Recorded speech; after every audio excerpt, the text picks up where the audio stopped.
शिक्षा मित्रों से जुड़ी सच्ची और प्रामाणिक खबरों के लिए अभी चैनल को सब्सक्राइब करें। दोस्तों नमस्कार, CNZ रिपोर्ट चैनल पर आप सभी भाई बहनों का बहुत बहुत स्वागत है। आज इस वीडियो के माध्यम से हम बात करेंगे सुप्रीम कोर्ट के मुख्य न्यायाधीश DY चंद्रचूड़ इस समय वर्तमान में CJI हैं।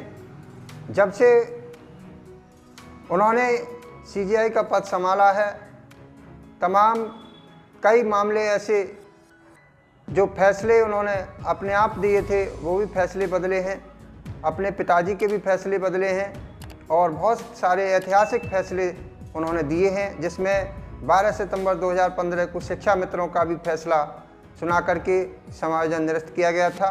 तो आज उस पर विशेष चर्चा करेंगे। दूसरी चर्चा, माननीय सुप्रीम कोर्ट में संजीव बालियान द्वारा केस कब दाखिल होने जा रहा है, क्यों लेट हुआ है, उसका कारण आपको बताएंगे।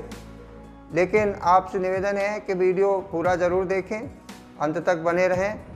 जैसा कि 9 नवंबर 2022 को देश की सर्वोच्च अदालत सुप्रीम कोर्ट में DY चंद्रचूड़ CJI बन जाते हैं, उसके बाद सुप्रीम कोर्ट में जाने वाले गरीब व्यक्ति को एक न्याय पाने की आस जिंदा हो गई। उन्होंने आते ही कॉलेजियम सिस्टम पर भी सवाल खड़े किए, उसमें सुधार लाने की बात कही। उन्होंने एक बात कही कि ये देश संविधान से चलेगा। माननीय CJI महोदय आते ही ये कहते हैं कि ये देश संविधान से चलेगा। तो हम बात करेंगे कि संविधान से देखा कि बहुत सारी सरकारें संवैधानिक प्रक्रियाओं को ना अपना करके अपनी मनमानी कर रही हैं, न्याय गरीब को नहीं मिल पा रहा है। तो उन्होंने आकर ये निर्णय लिया है कि ये देश संविधान से चलेगा। उसी को लेकर के हम शिक्षा मित्र, जो उत्तर प्रदेश के लाखों शिक्षा मित्र 12 सितंबर 2015 के बाद फिर 25 जुलाई 2017 को सुप्रीम कोर्ट से आदेश आया और समायोजन निरस्त हुआ, उसके लिए न्याय पाने के लिए high court supreme court, high court supreme court शिक्षा मित्र भटक रहा है। जज उनकी बात को या तो शिक्षा मित्र नाम सुनते ही फाइल को खारिज कर देते हैं या हाई कोर्ट को ट्रांसफ़र कर देते हैं, सुनने को तैयार ही नहीं होते या सुनने के लिए साफ साफ मना कर देते हैं। तो देखिए, पहले मैं बताने जा रहा हूँ कि DY चंद्रचूड़ जी क्या कहते हैं। उन्होंने जैसे ही 9 नवंबर 2022 को कार्यकाल संभाला, वो कहते हैं कि DY चंद्रचूड़ जी कहते हैं कि CJI की कुर्सी ग्रहण करते ही न्याय सबको देने की बात कही, ये देश संविधान से चलेगा। वो कहते हैं कि लंबित याचिकाओं का निस्तारण होगा। जो लंबे समय से जनहित याचिकाएं और भी याचिकाएं कोर्ट में लंबित हैं, उनको जल्द निस्तारण किया जाएगा। उन्होंने अपने द्वारा कुछ फैसले भी स्वीकार किए हैं। उन्होंने कहा कि इसमें गलती हुई है, सुप्रीम कोर्ट ने गलती की लिए अफसोस भी जताया। ये मामला ED निर्देश में उन्होंने बोले थे और कहा था कि जस्टिस ने अपने ही फैसले पर सवाल करते हुए कहा कि NGO कॉमन कॉज बनाम केंद्र मामले में सुप्रीम कोर्ट में जो निर्णय दिया उन्हें गलत लगता है और उन्हें लगता है कि इस पर फिर से विचार करना चाहिए। ये मामला ED निर्देशक को देने वाले मामले में था, उन्होंने इसमें गलती स्वीकार की और ये मामला 8 मई 2023 का ही है। 8 मई 2023 को उन्होंने सुप्रीम कोर्ट के फैसले को ये स्वीकारा कि इसमें गलती हुई है, इस पर दोबारा विचार करना चाहिए।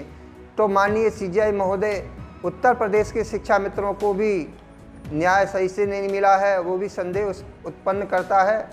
25 जुलाई 2017 के ऑर्डर की भी समीक्षा दोबारा से होनी चाहिए, क्योंकि गलतियां हर इंसान से हो जाती हैं। किसी एक व्यक्ति से गलती नहीं होती, गलती किसी से हो सकती है। शिक्षा मित्रों के मामले में भी सुधार प्रक्रिया ला करके उस 25 जुलाई 2017 के जजमेंट को दोबारा से उसमें सुधार करना चाहिए। माननीय सुप्रीम कोर्ट का दूसरा एक और मामला है जिसमें उन्होंने स्वीकार किया है कि इसमें कोर्ट से गलती हुई है। देखिए, सुप्रीम कोर्ट की गलती की वजह से 98 करोड़ का गोलमाल CJI DY चंद्रचूड़ को पता चला तो उन्होंने ये फैसला, देखिए ये देख रहे हैं आप, उन्होंने फैसला पलट दिया। देखिए 98 करोड़ का मामला है और CJI ने फैसला दोबारा से पलट दिया। CJI महोदय ऐतिहासिक फैसला दे चुके हैं। इनके पिता भी मुख्य न्यायाधीश रहे थे और जब उन्होंने भी एक फैसला दिया जिसमें कुछ उन्हें लगा कि कुछ गलत है तो उन्होंने अपने पिताजी का भी फैसला बदल दिया।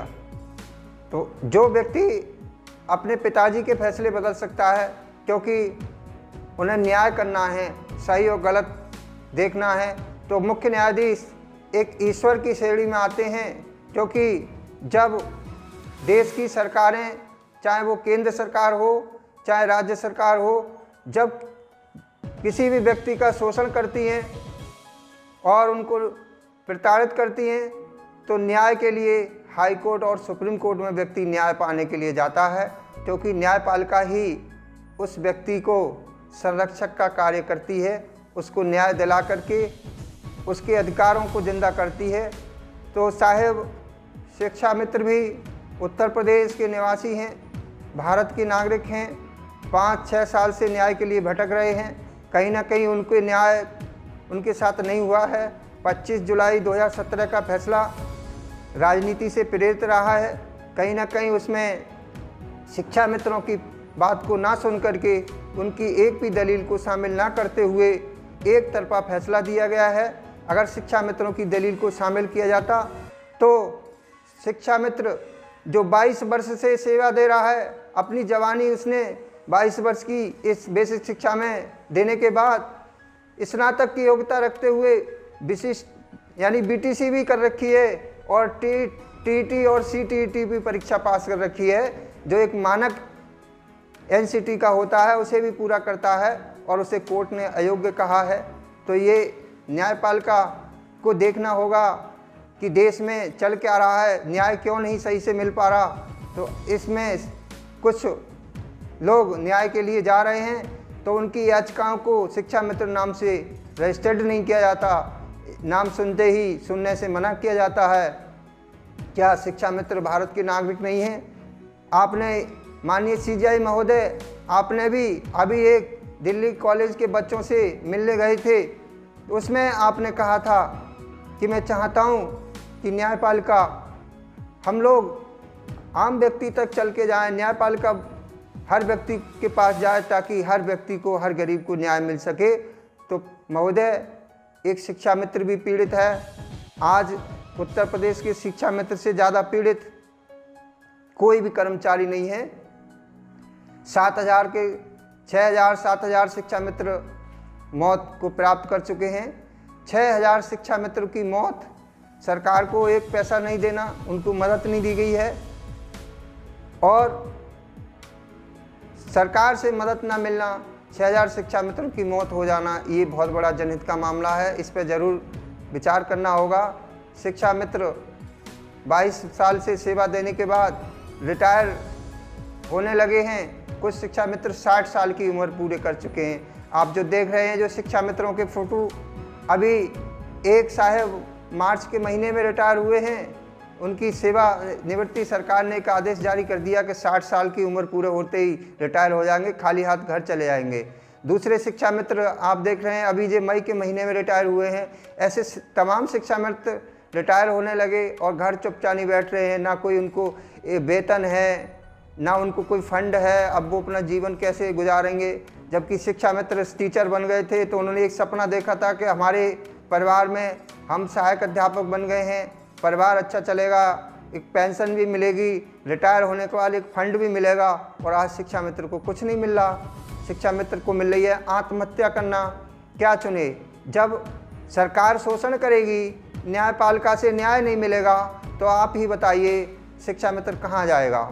शिक्षा मित्र ने एक ही ऑप्शन चुन लिया है कि आर्थिक तंगी में जब आता है तो आत्महत्या जैसा शिकार हो जाता है। उस पर अपने परिवार की दशा देखी नहीं जाती। महोदय, बार बार आपसे निवेदन है कि शिक्षा मित्रों को भी फैसले पर विचार किया जाए और 25 जुलाई 2017 का जो फैसला है उस पर शिक्षा मित्रों के लिए संदेह है, क्योंकि उनकी बात को उसमें बिल्कुल भी शामिल नहीं किया गया, उनकी बात को बिल्कुल नहीं सुना गया। या तो उनकी बात को दोबारा से सुनिए और फैसला जो गलती हुई है उसको संशोधित करके दोबारा दीजिए, या सुप्रीम कोर्ट ने जो भी उनमें जो सुनवाई हुई थी, जो दलील शिक्षा मित्रों की दी गई, उनको शामिल करते हुए न्याय देने की कृपा कीजिए। और साथियों, इस वीडियो बनाने का मकसद ये था कि देखिए, ऐसा नहीं है कि किसी व्यक्ति को न्याय नहीं मिलेगा। न्याय मिलता है, पीड़ित को मिलता है, समय लगता है। आप आस मत छोड़िए। माननीय न्यायपालिका में भारत का एक ऐसा संविधान है जहाँ हर किसी को न्याय मिलता है। और डी.वाई. चंद्रचूड़ जी जब से मुख्य न्यायाधीश बने हैं, न्याय की उम्मीद शिक्षा मित्रों में जगी है। अभी एक समाज सेवी व्यक्ति आपका केस भी लड़ रहे हैं, उनके साथ कुछ परिस्थितियाँ रही हैं, परिवार में कोई हादसा हुआ, घर पे भी दिक्कतें रही हैं, वो केस फाइल नहीं कर पाए हैं, छुट्टियां चल रही हैं, केस फाइल छुट्टियों में भी हो जाएगा। थोड़ा धैर्य रखिए, क्योंकि व्हाट्सएप पर लिखने से कुछ नहीं होता। काम करना और अलग बात है, बातें करना अलग बात है। थोड़ा वेट करिए, केस आपका सुप्रीम कोर्ट जाएगा और हमें न्यायपालिका पर पूर्ण विश्वास है कि हम अवश्य न्यायपालिका जहाँ से हमारे सम्मान गया है और वो सम्मान वापस होगा। आप ये मत सोचिए कि सुप्रीम कोर्ट हमारे पक्ष में फैसला दे देगा तो राज्य सरकार उसको ले जा कर के केंद्र सरकार से मिलके उसको खिलाफ अध्यादेश ले आएगी। ऐसा नहीं करेगी, क्योंकि वो बार बार हवाला यही देते हैं कि माननीय सुप्रीम कोर्ट के आदेश का पालन सरकार कर रही है। सुप्रीम कोर्ट के आदेश के अनुसार आपको हटाया गया है, आपकी नौकरी 40,000 से 10,000 पर पहुंचाई गई है और सुप्रीम कोर्ट जब आपके पक्ष में फैसला देगा तो सरकार जरूर मानेगी। तो नमस्कार मित्रों, बस इस वीडियो में इतना ही। आपसे निवेदन है हाथ जोड़ के कि आपके भाई हैं, हम भी पीड़ित हैं, हम भी शिक्षा मित्र हैं। आपसे बार बार निवेदन है कि आप हमारे चैनल पर, हम रोज़ वीडियो नहीं बनाते हैं, आप हमारे चैनल से जुड़िए। वीडियो अच्छा लगे तो लाइक ज़रूर करिए और वीडियो दूसरे साथियों को भी सुनवाइए, शेयर करिए। अगर चैनल पर पहली बार आए हैं तो चैनल को सब्सक्राइब ज़रूर कर लीजिए। नमस्कार, धन्यवाद।